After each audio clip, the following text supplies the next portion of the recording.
Alright guys, working on getting the gearbox out. I got the lines disconnected and take the steering shaft off, and then I'll get to the pitman arm. And we got 3 bolts right there. So, yeah. Trace. Trace boltos? I don't know. El bolto? El bolto? Much Spanish as I know. I don't know any Spanish, so you know more than me. I know how to read the menu. And I know tequila and baño and cerveza and margarita. And, you know. See? Si, senor. Alright, well, I'm gonna get this bolt out, and then we'll get the pitman out, and then go from there. Here. Bernsey went on lunch.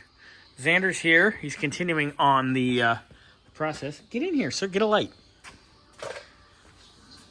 Or get a full strength, whatever. What? That was a beer joke. Oh. Get a light, or you're 12. You're not allowed to have that 12. yet. Almost. 13. Going on 42. Anyway, so he's got the pitman arm out from the center link. So now he's going to pull the pitman arm. And then you actually don't have to pull the pitman arm in the car. You can do it on the bench. Just take these 3 bolts out and drop the steering box out. And away we go. So that's going to be your next little magic trick. So ba-doom, ba-doom, ba-doom, and bloop on the floor. Yep. Fun. Thank you, sir. I'm just waiting for you to say something ridiculous. Oh, I thought you were just being annoying. I am being annoying. Hi. It's my job.